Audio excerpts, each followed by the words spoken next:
La Bible révèle que la fin de toute chose est proche et que Dieu appelle tout homme à pouvoir se réjouir de la seconde venue de Jésus-Christ. L'objectif de cette présentation est de vous préparer à être du nombre de ceux qui gardent les commandements de Dieu et le témoignage, la foi de Jésus-Christ. Bonjour à toutes et à tous, et je vous souhaite un bon sabbat à chacun, quel que soit l'endroit où vous suivez ce message, que ce soit en présentiel ou en distanciel, quel que soit le support où vous eh bien, êtes avec nous. Nous vous saluons tous dans le nom de Jésus. Et nous allons sans plus tarder commencer. Et je vous inviterai, là où c'est possible, à pouvoir prendre la position qu'il convient afin d'invoquer la présence de notre Dieu.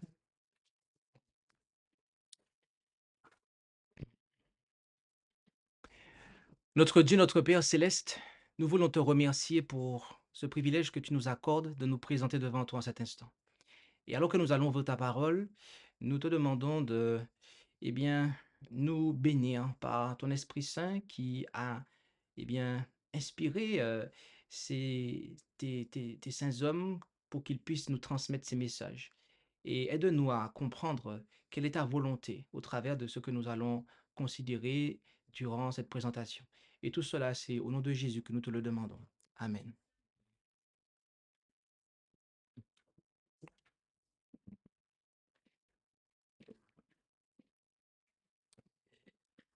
Le titre de cette présentation est l'esclavage dans la Bible. L'esclavage est une institution ancienne et universelle qui a marqué l'histoire de l'humanité. Mais que dit la Bible à ce sujet? Et surtout, le Dieu créateur du ciel et de la terre est-il favorable à l'esclavage? Cette question, souvent soulevée par des lecteurs modernes et de nos contemporains aujourd'hui, mérite une étude sérieuse, mais aussi nuancée.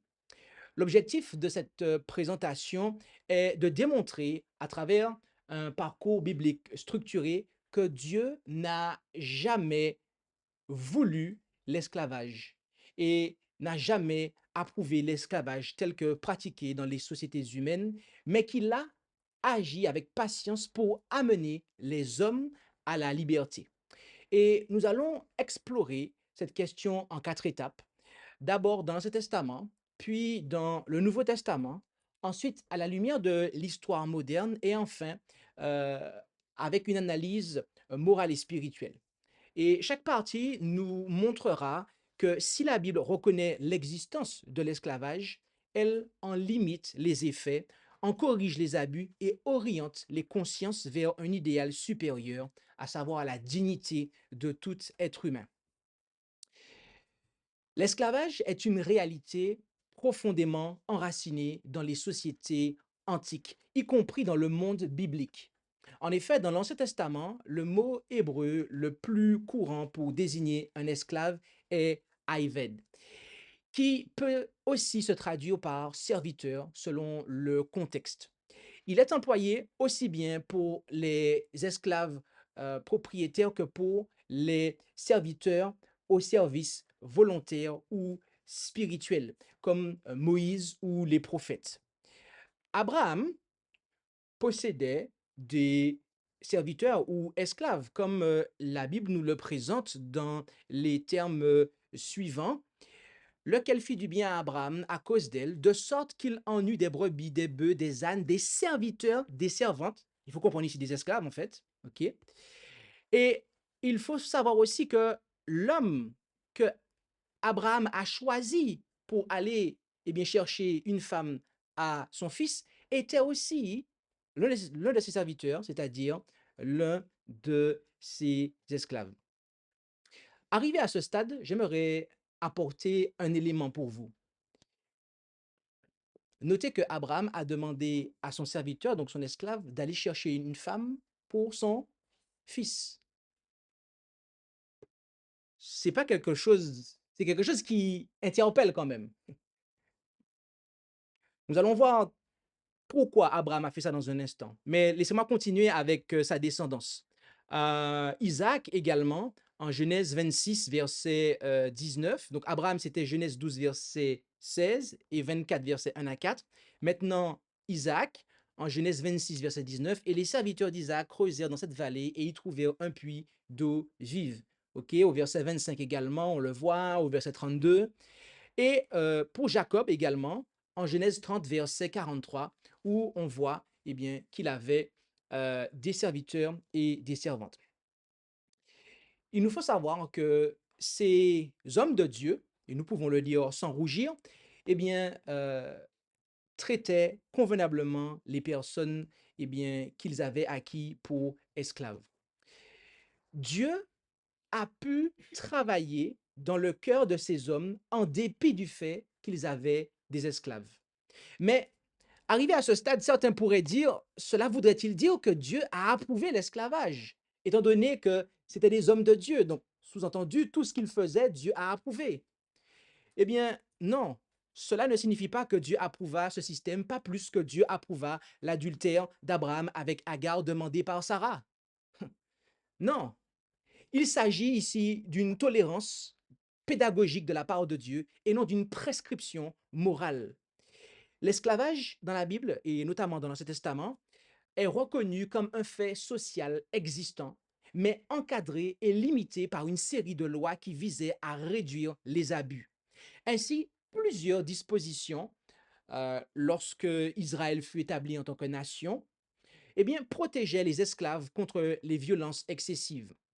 On voit cela notamment en Exode 20, 21, versets 20 à 27, où il nous est dit, si quelqu'un a frappé du bâton son serviteur ou sa servante, il faut comprendre ici esclave, et qu'il soit mort sous sa main, on ne manquera point d'en faire punition. Mais s'il survit un jour ou deux, on n'en fera point de punition, car c'est son argent. Si des hommes se querellent et que l'un d'eux frappe une femme enceinte et qu'elle en accouche, etc., etc., et vous pouvez continuer. D'accord? Donc, on voit qu'il y avait des protections ici. Dieu protégeait la condition et protégeait ces hommes et ces femmes qui pouvaient être esclaves. Euh, donc, contre les violences physiques excessives ou les détournements arbitraires de leur statut. L'esclave hébreu ne pouvait être gardé au-delà de 6 ans de service sans son consentement explicite, comme on peut le voir en Exode 21, versets 2 à 6. Ok, si tu achètes un esclave hébreu, il te servira 6 ans. Et au septième, il sortira pour être libre sans rien payer, etc., etc. Le serviteur avait aussi droit au repos du sabbat, comme on peut le voir en Exode 20 au verset 10, où il est dit, mais le septième jour est le repos de l'Éternel ton Dieu, tu ne feras aucune œuvre en ce jour-là, ni toi, ni ton fils, ni ta fille, ni ton serviteur, ni ta servante. D'accord? Etc., etc. Cela inclut les employés, mais aussi ceux qui étaient esclaves. D'accord? Les deux possibilités de personnes sous la responsabilité des Hébreux ici. Et ils participaient également à la joie des fêtes religieuses, comme on peut le voir en Deutéronome 16, verset 11. Et tu te réjouiras en la présence de l'Éternel, ton Dieu, toi, ton fils, ta fille, ton serviteur, ta servante. Les causes de l'esclavage étaient multiples. Premièrement, la détresse financière, telle qu'on peut le voir en Lévitique 25, verset 39. Deuxièmement, les dettes impayées, 2 Rois, chapitre 4, verset 1. Troisièmement, naissance dans la maison de maître, Genèse 15, verset 3. Mais aussi achat sur le marché, comme on peut le voir en Exode 12, verset 44. Un esclave pouvait aussi provenir des nations voisines. Ok, Lévitique 25, verset 44. Mais même dans ce cas, certaines limites éthiques s'imposaient, comme l'interdiction de renvoyer un esclave évadé à son ancien maître. Deutéronome 23, verset 15. Cette réglementation visait à tempérer l'inégalité structurelle entre maître et serviteur. Elle doit être comprise à la lumière du contexte culturel de l'époque où l'esclavage était un système universel. Elle doit, et donc, plutôt que de le valider, ce système d'esclavage, la Torah amorce un mouvement de réduction progressif, une réduction progressive des injustices. Elle rappelle régulièrement au peuple d'Israël son propre passé d'esclave et comme motivation morale pour traiter avec compassion les serviteurs et les servantes. En effet, quand on regarde dans Deutéronome 15, la suite du verset 15, il nous est dit, et qu'il te souvienne que tu as été esclave au pays d'Égypte et que l'Éternel ton Dieu t'en a racheté. Dieu dit ça après leur demander de bien traiter leurs esclaves, de se rappeler que eux-mêmes, ils ont été esclaves. Alors, arrivé à ce stade, nous voulons et devons dire que les enfants d'Israël, les Hébreux, ont bel et bien été en esclaves. Ils ont bel et bien été esclaves en Égypte, contrairement à ce que certains disent aujourd'hui. Et nous avons eu l'occasion de publier un reportage sur ça qui justement prouve cela. Et comme vous le voyez affiché à l'écran, donc sur le Rest TV, preuve de l'esclavage des Israélites en Égypte. D'accord? Donc c'est un reportage que nous avons produit et retranscrit, traduit pour vous en français. Nous n'allons pas le jouer ici car cela mangerait sur la présentation, mais nous vous invitons véritablement à considérer, si ce n'est pas déjà fait, ce reportage historico-scientifique qui montre eh bien, que les Israélites ont bel et bien été esclaves en Égypte. Nous insistons là-dessus car eh bien, certains disent que non, des Africains, les Égyptiens sont des Africains, n'ont pas pu réduire eh bien, à l'esclavage des civilisations quelconques. L'histoire nous montre que cela est faux. Mais alors, arrivé à ce stade, nous pourrions nous dire comment se fait-il que le Dieu créateur du ciel et de la terre, le bon Dieu, ait pu permettre une telle chose. Il nous est dit en Ézéchiel 20, verset 25, Ézéchiel 20, verset 25, ce qui suit. À cause de cela, je leur ai donné des statuts qui n'étaient pas bons et des ordonnances par lesquelles ils ne vivraient point. Ici, Dieu, le Dieu créateur du ciel et de la terre, déclare qu'il a donné aux enfants d'Israël des statuts. Il ne dit pas que tous les statuts qu'il a donnés ne sont pas bons, mais qu'il y a des statuts qu'il leur a donnés qui n'étaient pas bons, qu'il y a des ordonnances par lesquelles ils ne devaient point vivre. On parle ici notamment de divorce, qui n'est pas pour cause d'infidélité. On parle ici de consommation d'alcool, comme on l'a vu dans la semaine précédente, où Dieu ne le commande pas, mais Dieu parle eh bien, euh, de façon à expliquer que les enfants d'Israël pourraient faire ça s'ils le voulaient avec leur dîme, la seconde, mais aussi pour des fonctionnements tels que celui de l'esclavage. Bien que les mesures qui ont été prescrites par Moïse eh bien, étaient des mesures qui visaient à protéger les esclaves. Oui, la suite de l'étude montrera comment cette vision se déploie pleinement dans le Nouveau Testament et comment elle renverse les fondements mêmes de l'esclavage. L'esclavage dans le monde du Nouveau Testament s'inscrit dans un contexte bien différent de celui de l'Ancien. La société gréco-romaine du 1er siècle était profondément hiérarchisée et l'esclavage y était une composante essentielle de la structure économique. Les esclaves représentaient une part massive de la population utilisée dans les domaines agricoles, mais aussi domestiques, commerciaux et administratifs. Ils pouvaient être instruits et parfois mieux traités que les ouvriers libres, mais ils restaient juridiquement considérés comme des biens sans droit civil. Le Nouveau Testament utilise plusieurs termes grecs pour désigner les esclaves. L'un des principaux est doulos, d'accord? Il est le plus courant et il désigne l'esclave au sens strict appartenant à son maître. Ce terme est souvent traduit par serviteur dans les versions françaises, ce qui peut adoucir la réalité historique qu'il désigne. Et face à cette réalité, Jésus garde un silence législatif apparent. Il ne prononce pas de condamnation explicite du système esclavagiste. Pourtant, ses actions et ses paroles posent les bases d'un changement radical. En effet, lorsqu'il a lu en public les paroles d'Ésaïe en Luc 4, verset 18, eh bien, il a qui s'appliquait à lui, il a déclaré donc ceci: «L'Esprit du Seigneur est sur moi parce qu'il m'a oint et il m'a envoyé pour évangéliser aux pauvres, pour guérir ceux qui ont le cœur froissé, pour publier aux captifs la délivrance et aux aveugles le recouvrement de la vue, pour mettre en liberté ceux qui sont foulés et pour publier l'an agréable du Seigneur.» Ici, le Seigneur inaugure un ministère centré sur la libération physique, sociale et surtout spirituelle. Il redonne sa dignité aux serviteurs, aux servantes, aux femmes, aux enfants, aux malades, aux étrangers, aux marginalisés.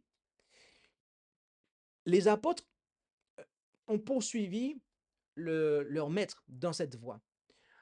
Paul n'a pas directement appelé à l'abolition du système de l'esclavage, mais il en a sapé les fondements. En effet, il a enseigné que devant Dieu, eh bien, il n'y a plus esclave ni homme libre. Comme on peut le lire ici en Galates 3, verset 28, il n'y a ni juif ni grec, il n'y a ni esclave ni libre, ni mâle ni femelle, car vous êtes tous un en Jésus-Christ.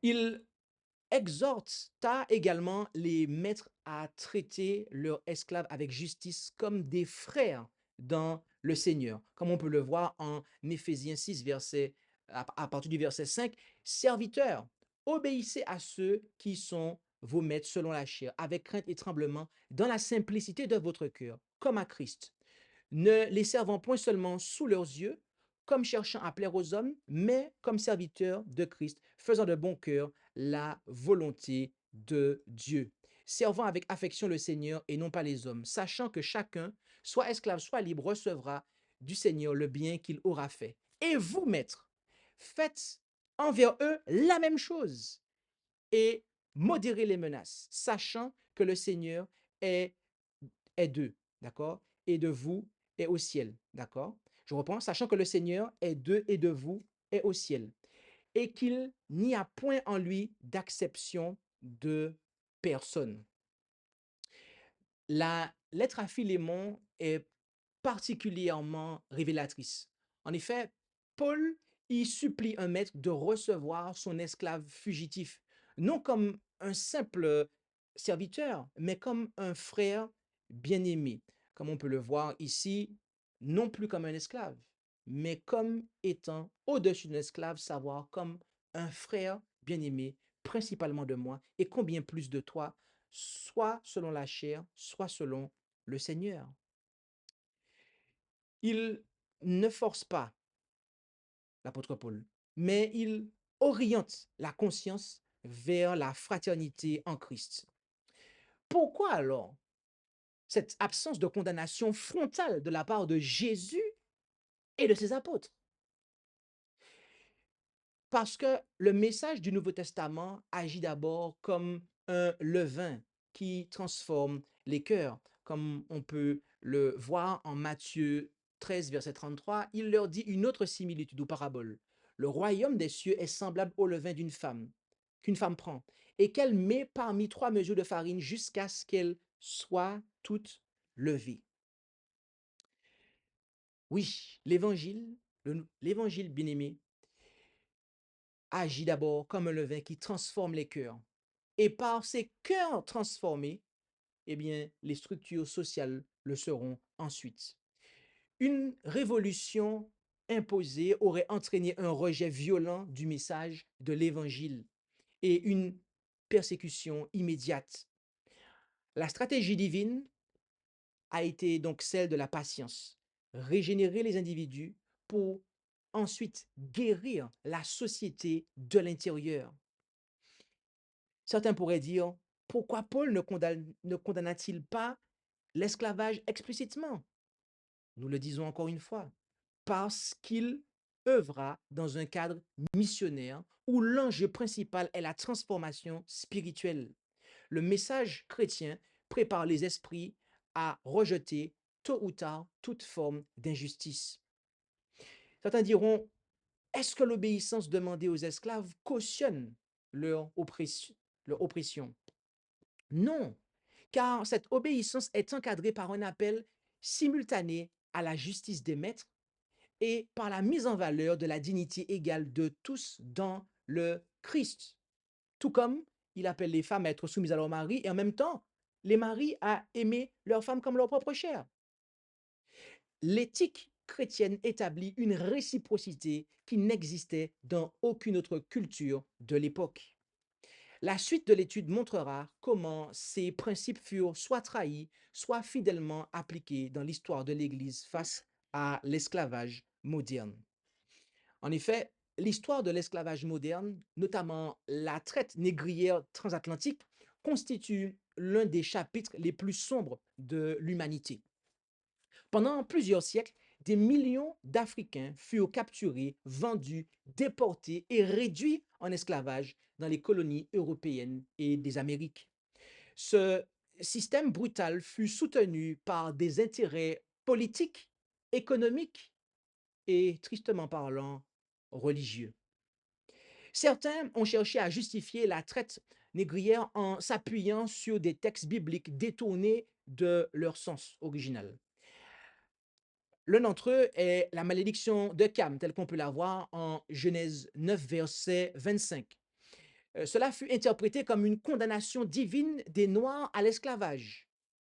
Cette lecture est non seulement infidèle au texte, mais également contraire à l'ensemble du message biblique. De même, des passages appelant les esclaves à l'obéissance, tels que ceux de Éphésiens 6, verset 5 ou Colossiens 3, verset 22, furent instrumentalisés pour soutenir la soumission totale sans égard au contexte culturel ou à l'appel évangélique à la justice. Ce détournement de la parole de Dieu fut facilité par le silence, voire la complicité de l'Église catholique romaine et de certaines églises protestantes, au sujet desquelles il nous est dit ceci en Apocalypse 18, verset 10. Et ils se tiendront loin pour la crainte de son tourment et diront, hélas, hélas, Babylone. Donc là, on parle de la famille Babylone. OK? La mère des prostituées, l'Église catholique romaine, mais aussi bien, de ses filles, OK? Les églises protestantes qui, comme elles, bien, sont apostates. Au verset 13, on dit d'elle, et l'un de ses péchés a été, bien, qu'elle trafiquait des esclaves et des âmes d'hommes. Oui, cela est inscrit comme étant l'un des péchés de Babylone. Dans plusieurs cas, les institutions religieuses ont préféré préserver l'ordre établi plutôt que de défendre les opprimés. Elles ont béni les navires, les plantations, mais aussi le code noir, trahissant ainsi l'évangile de la liberté. Mais cette trahison ne fut pas universelle, car de nombreux chrétiens fidèles, touchés par l'écriture et guidés par l'esprit, se levèrent pour dénoncer l'esclavage. Ce furent les abolitionnistes, les missionnaires véritables, les prédicateurs itinérants, les traducteurs de la Bible en langue africaine, les éducateurs d'anciens esclaves. Ils ont vécu le message du Christ comme étant un appel à libérer les captifs, non seulement spirituellement, mais aussi socialement. Leur action fut souvent isolée, incomprise, persécutée, mais elle fut fidèle à la vérité. Le véritable Dieu, celui qui parle dans la Bible, n'a jamais été du côté des oppresseurs. Il entend les cris des esclaves, comme il a entendu celui des Hébreux en Égypte. Et l'Éternel dit, Exode 3, verset 7, j'ai très bien vu l'affliction de mon peuple qui est en Égypte, et j'ai ouï le cri qu'ils ont jeté à cause de leurs exacteurs, car j'ai connu leur douleur. C'est pourquoi je suis descendu pour le délivrer de la main des Égyptiens, etc., etc. Oui, Dieu se tient toujours du côté de ceux qu'on écrase pour les élever, les délivrer. L'Écriture, la parole de Dieu, la Bible, lue dans son ensemble et avec honnêteté, ne soutient pas et n'a jamais soutenu l'asservissement des peuples. Disons-le franchement. Elle appelle au contraire à la repentance, à la réparation et à la fraternité. D'aucuns diront, la Bible a-t-elle été utilisée pour opprimer les Noirs?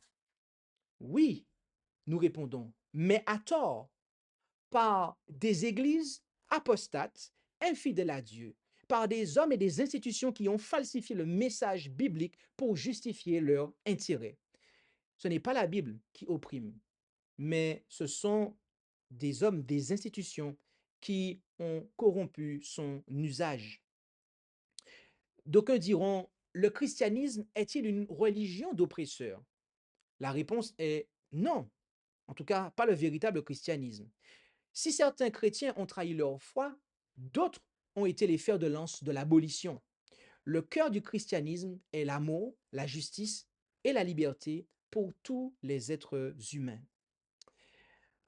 Dans la prochaine partie de cette présentation, nous allons voir comment, au-delà des systèmes humains, l'Écriture dévoile une libération plus profonde encore, à savoir celle du péché, racine de toute servitude. Loin d'être un simple phénomène historique ou culturel, l'esclavage est avant tout une question morale et spirituelle. Pour comprendre la position de Dieu, il faut considérer son caractère tel que révélé dans toute l'Écriture. Dieu est un Dieu qui voit la souffrance. Nous l'avons vu tout à l'heure dans le passage que nous avons pris. Et il agit pour libérer les opprimés. Ça aussi, nous l'avons vu. Et il dénonce l'injustice des puissants, tel qu'on peut le voir en Ésaïe 10 au verset 1, où il nous est dit, malheur à ceux qui font des ordonnances d'iniquité et qui dictent l'oppression qu'on leur a dictée. Le cœur de Dieu penche toujours du côté de la victime, la vraie, jamais du côté de l'oppresseur. L'oppression, sous toutes ses formes, est incompatible avec la sainteté de Dieu. L'évangile, tel que prêché par Jésus-Christ ainsi que ses apôtres, ne concerne pas seulement la vie après la mort, mais c'est également un message de libération totale pour le corps, la dignité, les soins, la restauration, mais aussi pour l'esprit, la transformation, la sanctification. Mais l'Écriture révèle aussi une vérité plus profonde encore. La pire forme d'esclavage n'est pas sociale, mais spirituelle. Jésus déclara en Jean 8, verset 34, ce qui suit, en vérité, je vous dis, quiconque fait le péché est esclave du péché. L'homme sans Dieu est captif, esclave de ses propres passions, de l'égoïsme, de la peur, de la haine. Paul affirme que l'on devient esclave de ce à quoi on obéit. En Romains 6, au verset 16, nous lisons en effet, ne savez-vous pas bien qu'à quiconque vous vous rendez esclave pour obéir, vous êtes esclave de celui à qui vous obéissez, soit du péché qui conduit à la mort, soit de l'obéissance qui conduit à la justice. C'est pourquoi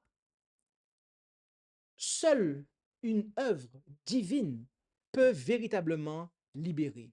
Jésus-Christ déclara dans la suite du chapitre 8 de Jean, eh bien, ce que nous lisons. Si donc le Fils vous affranchit, vous serez véritablement libre. Le verset 36.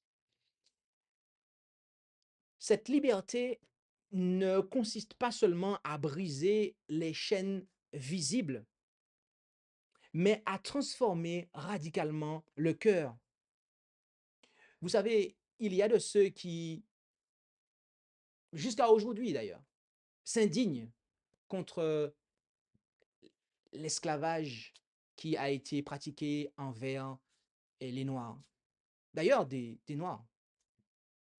Et, et même l'esclavage économique. Aux Antilles notamment, vous avez eh bien de ceux qui font le combat contre la vie chère et compagnie, etc. Et, et donc, il y a cette chose-là. Mais j'aimerais vous rappeler un élément de l'histoire que certains ont peut-être oublié. Euh, vous savez, il y a eu euh, l'apartheid en Afrique du Sud où vous aviez eh bien, les Blancs qui dominaient sur les Noirs. Et à un moment, la situation s'est renversée et vous avez les, les Noirs qui ont été majoritaires et au pouvoir. Et ce qui se passe, et à l'heure où nous parlons en fait, c'est qu'en Afrique du Sud, vous avez des Blancs qui sont maltraités par des Noirs en fait. Donc, ne pensons pas en fait, ne pensons pas que les personnes qui sont claires de peau sont foncièrement mauvaises et que les Noirs ne sont pas capables de faire des atrocités en fait. Je suis désolé en fait. Ça c'est se leurrer d'illusions. C'est se bercer d'illusions en fait. Le salut offert par le Christ restaure l'image de Dieu dans l'être humain, le rend capable d'aimer, de servir et de se relever. Ce message de liberté reste aujourd'hui d'une brûlante actualité. Le monde moderne connaît encore des formes d'esclavage, traite humaine, exploitation économique, dépendance, abus systématique. L'appel prophétique de l'Évangile nous invite à dénoncer ces maux, à œuvrer dans la justice et à annoncer que la vraie liberté se trouve en Christ. D'aucuns diront, pourquoi Dieu semble-t-il si lent à intervenir? À cela, nous répondrons, parce qu'il agit souvent en profondeur, par la conscience, la régénération, le réveil spirituel, le véritable en Jésus-Christ. Son plan inclut la patience, la liberté humaine et la transformation durable par le Saint-Esprit. Certains diront aussi, l'Évangile libère-t-il aussi de l'injustice sociale? Nous répondrons, oui, car l'Évangile transforme les individus et donc les relations, les sociétés et les institutions. Mais encore faut-il que les individus eux-mêmes soient d'abord transformés. C'est pour cela que, comprenons-nous bien, lorsque vous voyez euh, des injustices sociales qui ont lieu, et je m'adresse ici notamment à une injustice qui, historiquement parlant, est très fraîche, ce qui s'est passé aux Antilles par rapport le coût faramineux de la vie, et etc. de choses. Il y a effectivement, lorsqu'on plonge son nez dans cette affaire-là, on se rend compte qu'il y a des abus assez flagrants, mais il n'y aura jamais de changement si le cœur des gens n'est pas touché, en fait. Donc oui, l'évangile libère de l'injustice sociale, mais cela commence par une transformation du cœur des gens, en fait. Donc, vouloir faire des révolutions sans qu'il y ait une transformation du cœur humain ne sera pas gage de réussite, en aucune manière. D'aucuns diront encore, peut-on encore parler d'esclavage aujourd'hui? Encore une fois, absolument oui. Les formes ont changé, mais la domination, la peur, la manipulation et l'exploitation subsistent encore. C'est pourquoi le message biblique reste pertinent et nécessaire pour notre temps. Bien-aimés, le Seigneur nous invite à pouvoir, lui donner notre cœur afin qu'il puisse nous libérer spirituellement par Jésus-Christ, son Fils, afin que nous soyons, étant libérés du péché, des instruments capables d'amener la paix, la justice autour de nous. Ne nous trompons pas de combat. Ne pensons pas que, la paix arrivera, que la justice arrivera par la justice sociale. Ne pensons pas que nous pouvons amener et hâter le retour de Jésus en étant activement engagés pour amener la justice sociale. Non, cela est un faux combat. Il ne peut y avoir de véritable justice sociale que par la justice de Christ, que en recevant le pardon de Dieu pour l'homme en Jésus-Christ, que en recevant la purification de Dieu pour l'homme par Jésus-Christ. Et alors, l'homme étant ainsi libéré du péché, l'homme étant ainsi affranchi de l'esclavage du péché, il peut alors œuvrer et pour le bien-être de ses semblables, de ses semblables et en conformité avec la justice de Dieu. Alors, plaise à Dieu que nous puissions comprendre ces choses et ne pas nous tromper de combat. Amen. Alors, nous avons terminé cette présentation et si vous avez des questions, n'hésitez pas à pouvoir les poser, des questions que nous n'aurions pas abordées dans cette présentation.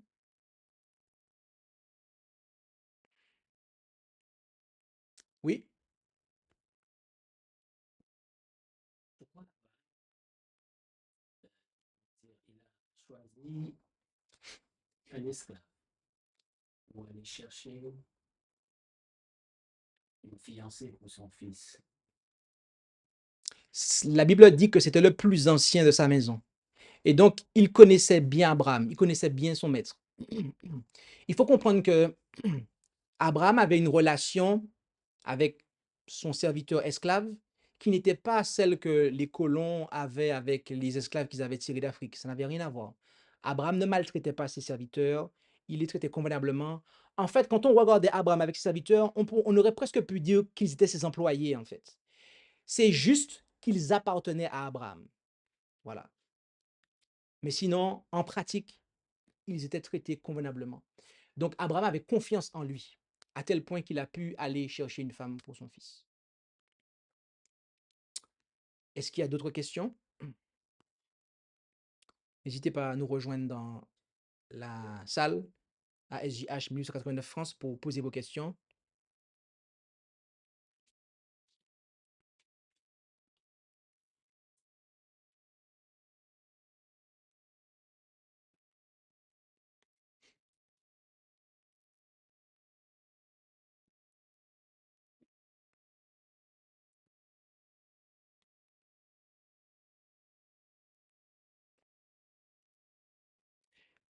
Alors, les personnes noires ayant lutté contre la ségrégation ont-elles eu tort de le faire?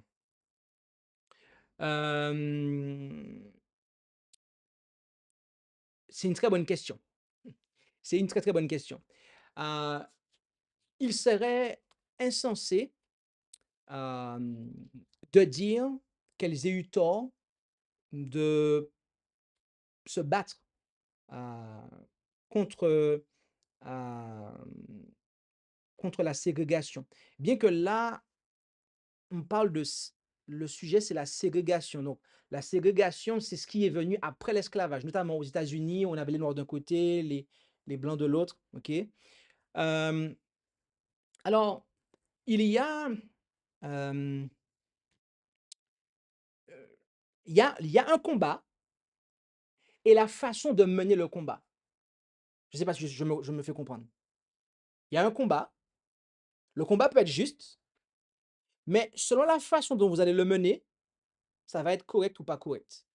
Hem, il se peut qu'il y ait des personnes qui aient mené ce combat convenablement et je pense qu'il y en a eu, mais il se peut aussi qu'il y ait de ceux vous savez, quand il y a des manifestations, vous avez des gens, ils manifestent pacifiquement avec leurs bannières, ils disent: «Ouais, on ne veut pas ceci, on ne veut pas cela» et puis vous en avez, la manifestation en fait, ce sont des casseurs.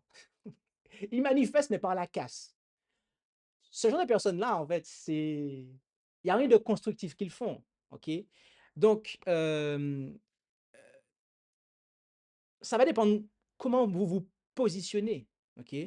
Hem, Maintenant, il y a une chose qu'il faut comprendre et c'est ce que nous avons dit tout à l'heure, c'est, hem, comprendre qu'est-ce qui amène réellement le changement, d'accord? Durable et en profondeur. Parce qu'aujourd'hui, hem, alors que vous avez, eu aux États-Unis un président noir, Barack Obama, vous avez eu une femme noire qui a failli être élue, à la place de Donald Trump pour ce second mandat.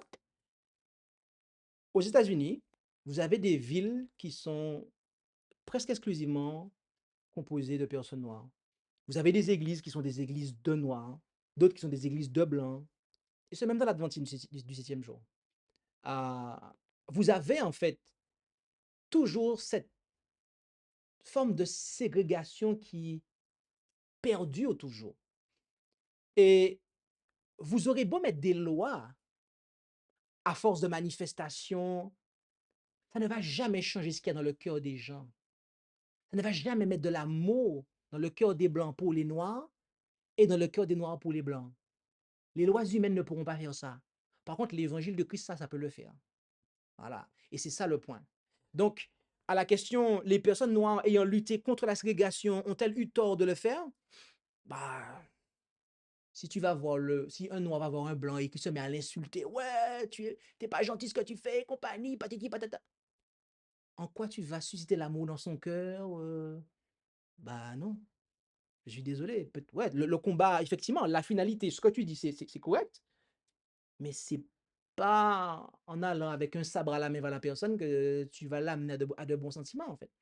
Donc, voilà, je sais pas si ma réponse a été, a pu aider.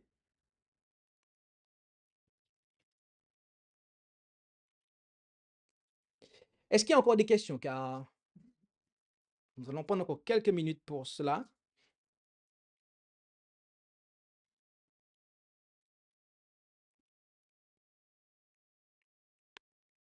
OK.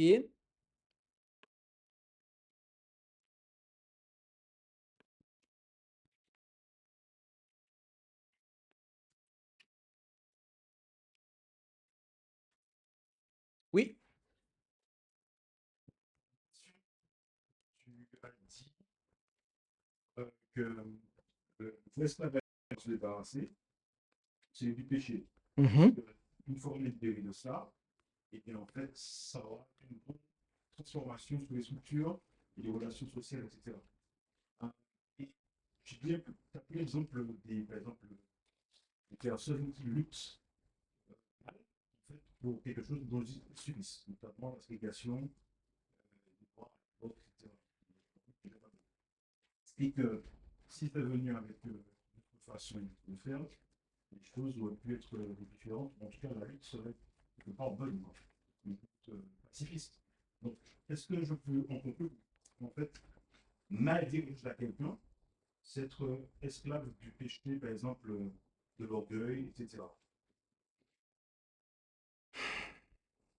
Est-ce que mal dire quelque chose à quelqu'un, c'est esclave du péché de l'orgueil? Sur la mauvaise, sur la douceur, par exemple. Euh, ok. Alors, effectivement, mal. Alors, esclave du péché, il faut comprendre de quoi il s'agit. Quand on est esclave, c'est quelque chose qui et permanent. D'accord. Donc, on a en fait des... euh, par exemple, je vais prendre un cas. euh, on peut chuter, ok? Et c'est quelque chose qui est ponctuel et c'est pas quelque chose qui se fait en permanence. D'accord? Est-ce que une chute ponctuelle fait de quelqu'un un esclave?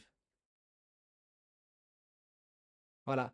Donc, maintenant, effectivement, lorsque l'on est tenu par un péché, on peut effectivement dire qu'on est esclave.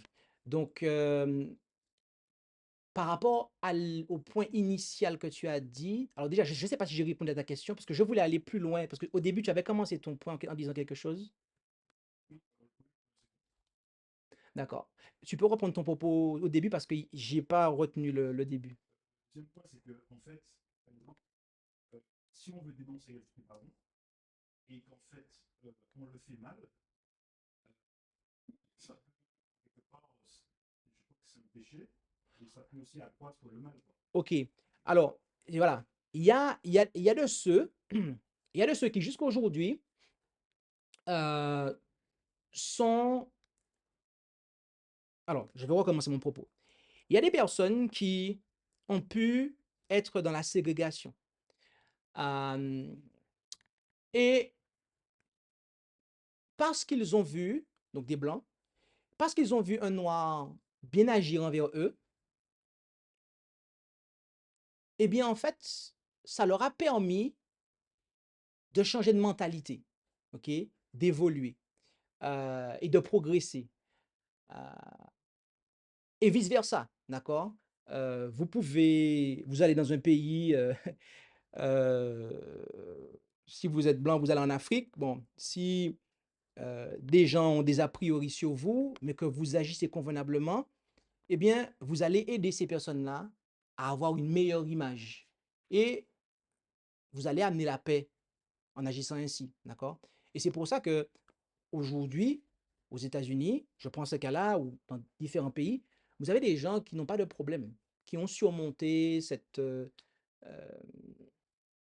je dirais, cette façon primitive de penser, de séparation des races, etc., et de voir une comme supérieure à l'autre, ou etc., une comme asservie à l'autre, etc., en fait.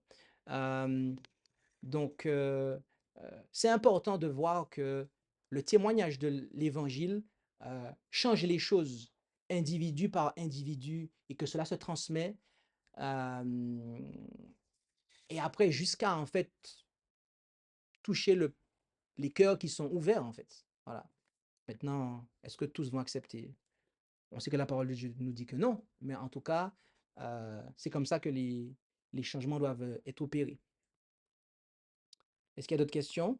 Il nous reste un peu de temps.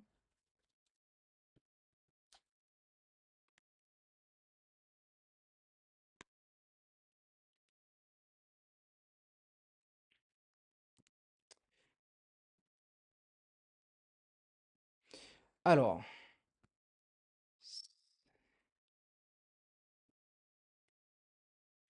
on nous pose la question sur Galates 4, versets 21 à 23.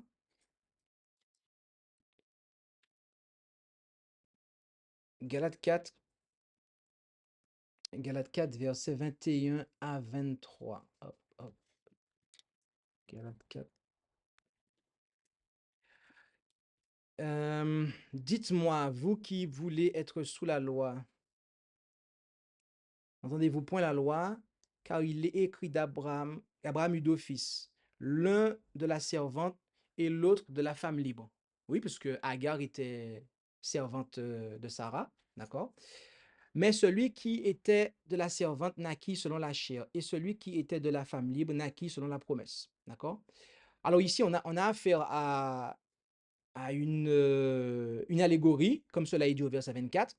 Ces choses doivent être entendues par allégorie, car ce sont deux alliances. L'une du mont Sinaï, qui ne produit que des esclaves, et c'est Agar, car ce nom d'Agar veut dire Sinaï, qui est une montagne en Arabie et correspondante à la Jérusalem de maintenant, laquelle sert à ses enfants. Mais la Jérusalem d'en haut est la femme libre et c'est la mère de nous tous. D'accord? Donc, du coup, jusqu'au verset 31. D'accord. Mhm. Euh, Car il est écrit, réjouis-toi, stérile, qui n'enfantait point, efforce-toi, et est écrit, toi qui n'étais point en travail d'enfant, car il y a beaucoup plus d'enfants de celles qui avaient été laissées que de celles qui avaient un mari. Or, pour nous, mes frères, nous sommes enfants de la promesse, ainsi qu'Isaac. Mais comme alors, celui qui était né selon la chair persécutait celui qui était né selon l'esprit, il en est de même aussi maintenant. Mais que dit l'Écriture? Chasse la servante de son fils, et son fils, devrais-je dire, car le fils de la servante ne sera point héritier avec le fils de la femme libre. Or, mes frères, nous ne sommes point enfants de la servante, mais de la femme libre.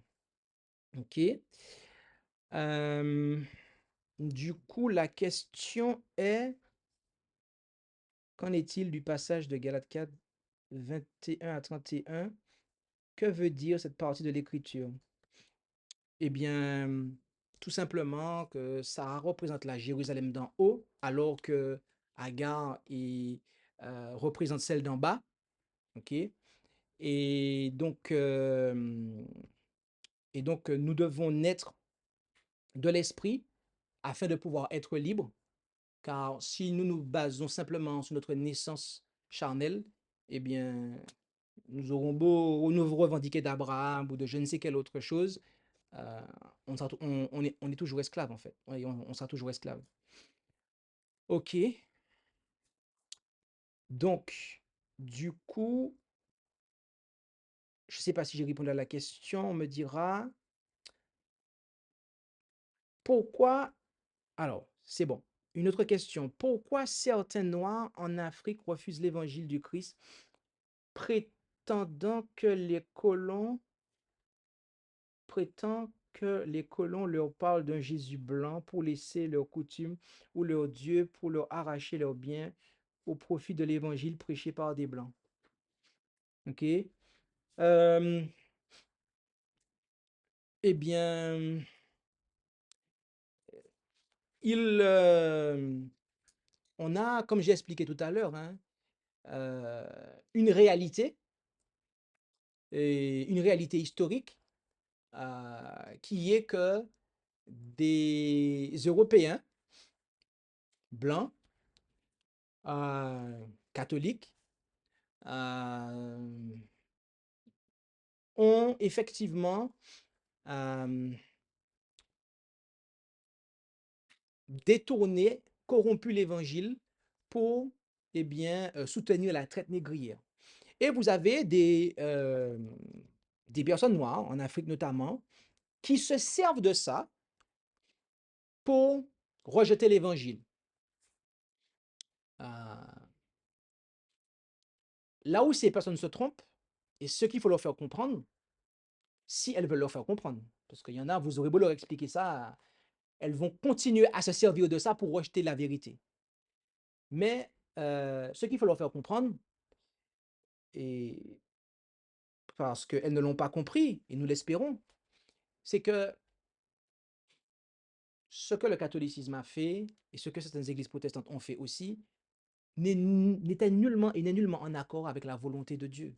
D'accord? Donc, on va dire que il y a eu un mauvais témoignage. Ces personnes-là ont rendu un mauvais témoignage jadis, et du coup, cela sert d'argument à certains pour rejeter l'évangile.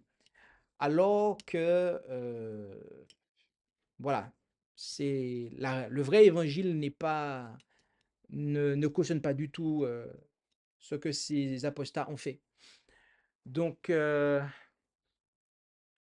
maintenant, il y a effectivement des kamites ou des kémites qui revendiquent la supériorité de leur tradition, Mais bon, là encore, le kémitisme nous amène dans le spiritisme, d'accord?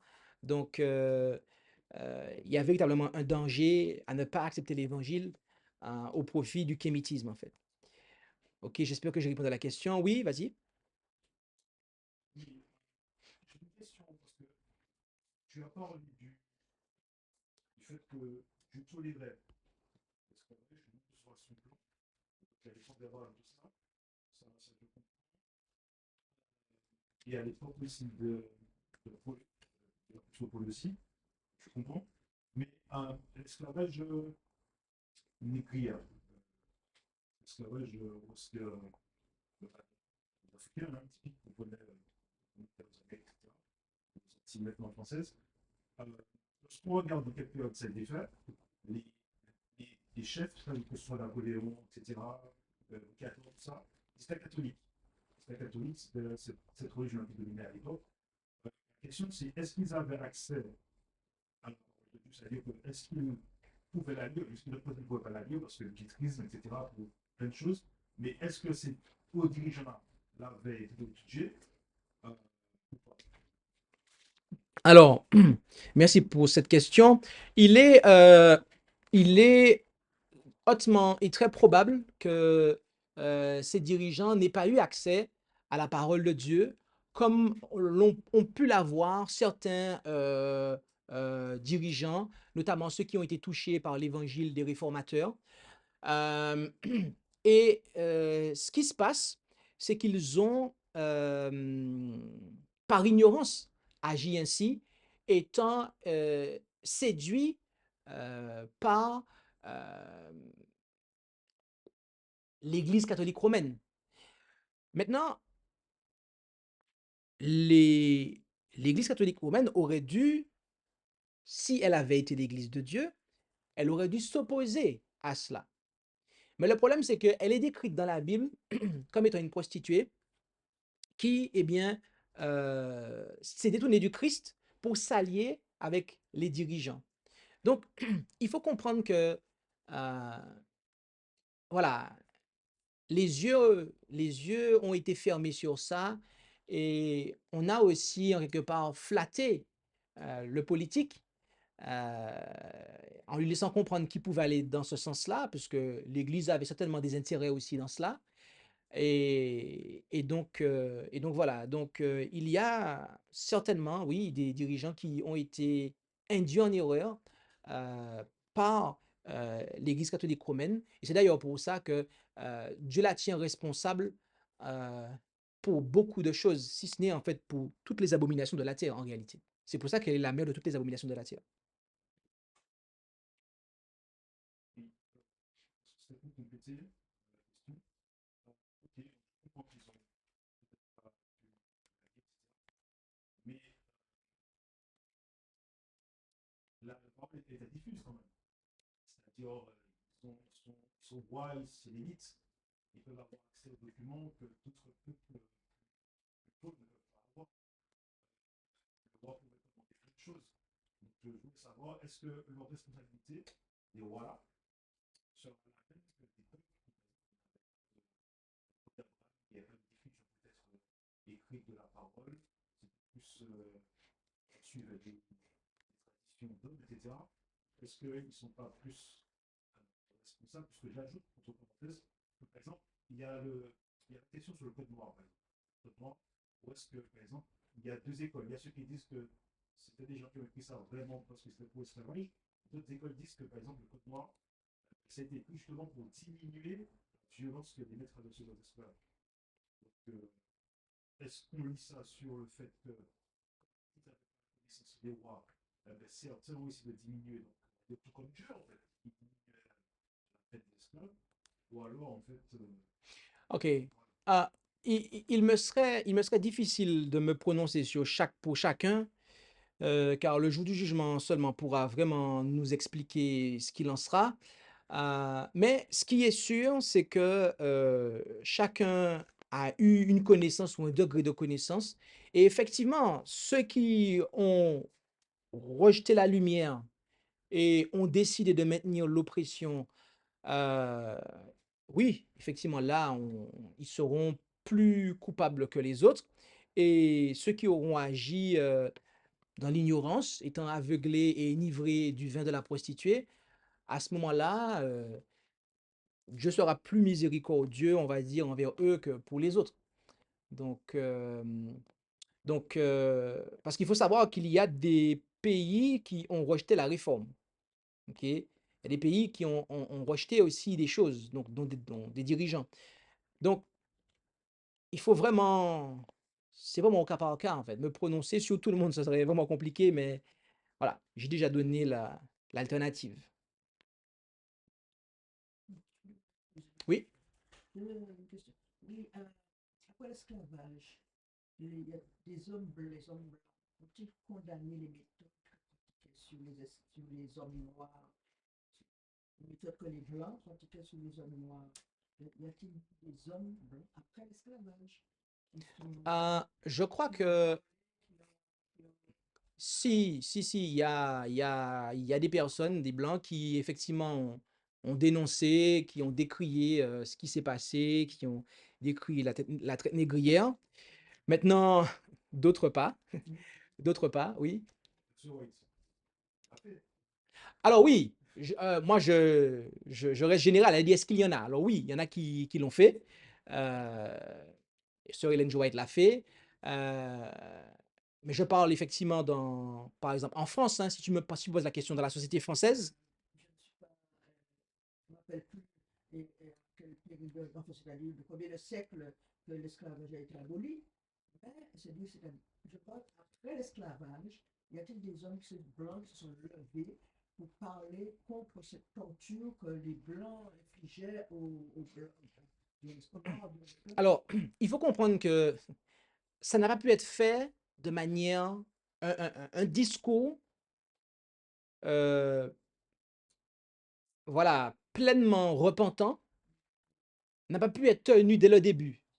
Parce que, euh, disons-le franchement, la France avait des intérêts.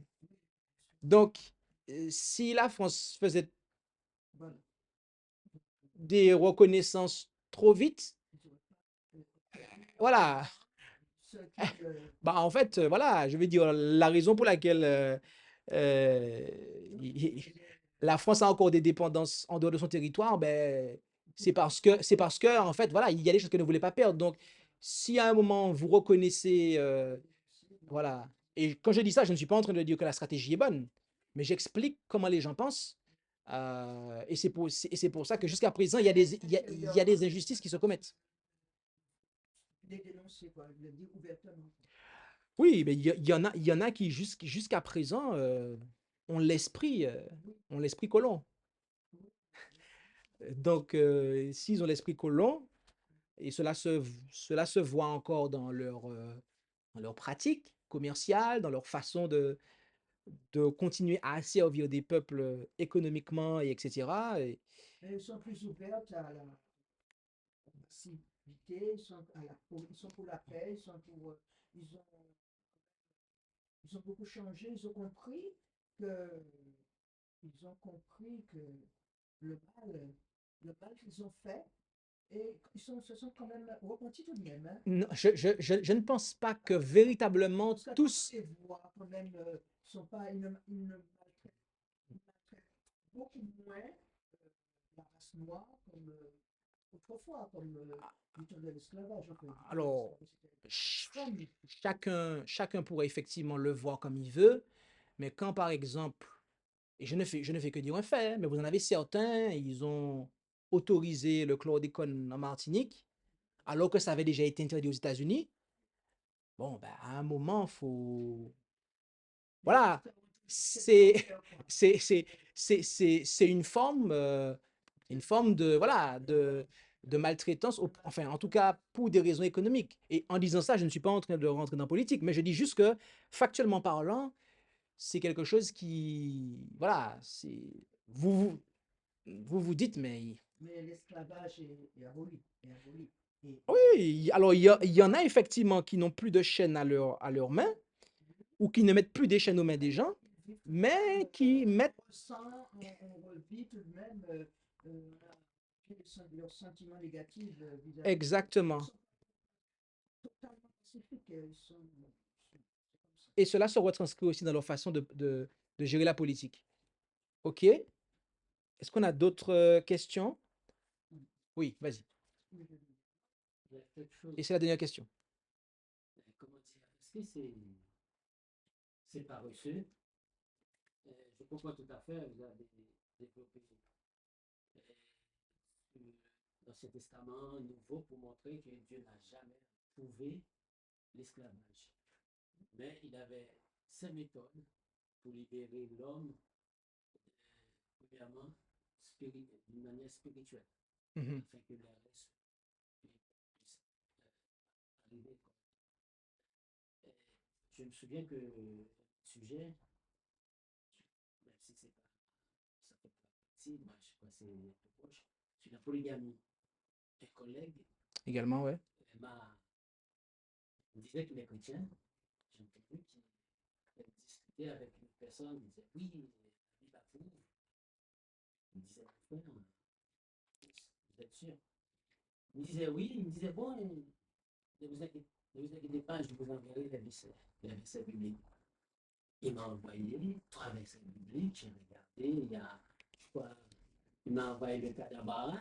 J'ai regardé, j'ai vu Abraham avait déjà perdu Sarah déjà, pour Kétura. Mais j'ai fait très court avec lui. Puisqu'il me disait qu'il est chrétien, il croyait que l'Éden va restaurer. C'est-à-dire que tout va revenir comme au début. Je lui posais la question, est-ce que Dieu avait donné à Adam 2 femmes ou 3 femmes? Il me disait non. J'ai dit, mon ami, ma conviction, si Adam avait besoin de 5, 4, c'est Dieu qui les a mariés, et tu as répondu oui, tu as répondu Dieu les a mariés. Alors pourquoi maintenant tu me dis que c'est la Bible approuve? Et après, d'autres choses, je lui disais, pour ne pas aller trop loin, faire des discussions vaines, je lui disais, ben, ce que j'ai regardé, peut-être, vous pouvez m'apprendre quelque chose. Là aussi, je suis là pour apprendre. Si vous avez quelque chose, je suis prêt à reconnaître. Mais c'est après le péché qu'on voit toutes ces choses. Exactement. C'est C'est à cause du péché. C'est à cause du péché, après la chute de l'homme. C'est ça. Alors, puisque Dieu doit restaurer l'homme, peut-être avec mon esprit un peu toi, mais je vois que l'exemple d'Adam, uniquement Ève à côté de lui, c'est suffisant. Quoi. Mhm. Ah, finalement, il n'a pas voulu. Je vous enverrai d'autres versets. Oui, il y en a effectivement qui vont se baser sur certaines choses qui se sont passées, que certains hommes de Dieu ont fait. Noé, par exemple, il a bu du vin. Sauf qu'on voit ce qu'il a fait, c'était pas glorieux en fait. Donc, euh, les hommes de Dieu dans la Bible, ils avaient leurs failles. Ils ont fait des choses qui n'ont pas, on va dire, à 100% donné gloire à Dieu. En tout cas, ils n'ont pas donné gloire à Dieu dans 100% des cas ou dans 100% de ce qu'ils ont fait. Et, et aussi, comme tu l'as si bien dit, toutes ces choses-là que nous connaissons aujourd'hui, eh bien, viennent après le péché, sont des conséquences de l'entrée du péché, en fait. Ok, nous allons du coup. Alors, je n'ai pas compris ta question. C'était quoi ta question? Est-ce que c'est pas possible de ma part de couper court, de prendre l'essentiel, et de venir à Adam avec lui, au lieu de développer plein de choses pour lui amener à. Alors, séparer ceux, si tu sais le faire et que tu ne le fais pas. Maintenant, si tu es limite en argument et que tu dis que ça, ben, tu fais ça. Maintenant, effectivement, il nous faut user de patience envers les gens et essayer d'aller jusqu'au bout, voilà, pour montrer à la personne qu'elle se trompe. Après, si malgré qu'on a essayé, voilà, on a quand même usé de patience et on a quand même exposé quand même une structure qui est, est complète à la personne et que la personne continue à rester dans ce qu'elle dit et qu'elle continue à ergoter, à discuter, à contester, là, faut arrêter. Là, faut arrêter. C'est ce que... Il y en aura qui... Comme dit l'inspiration, il y aura toujours des occasions pour douter, d'accord? Mais Dieu, il veut qu'on se base sur le poids de l'évidence. Donc, et si vraiment il veut faire la volonté de Dieu, eh bien, il comprendra si ce que tu lui dis, ça vient de Dieu ou si ça vient de l'homme, en fait. Jean 7, 17. OK? Nous allons prier. Je vous invite à pouvoir prendre la position qui convient pour la prière.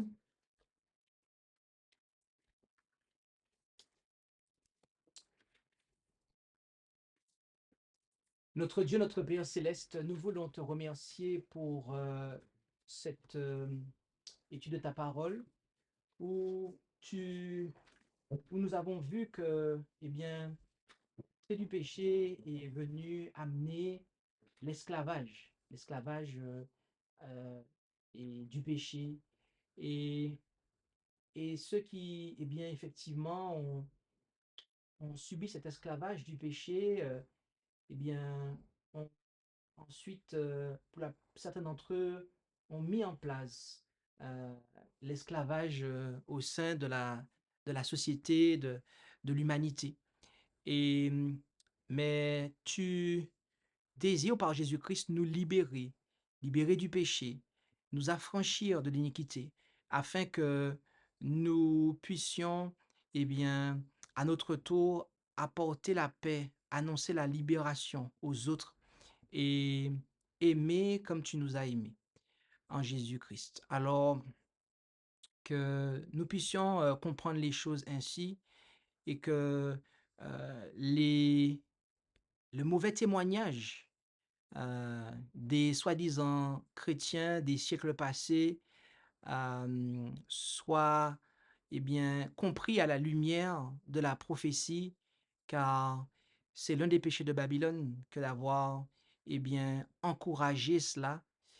Alors, puissent celles et ceux qui t'aiment comprendre que tu es un Dieu d'amour et que tu n'as en rien, au travers de l'évangile de ton Fils, cautionné une telle pratique.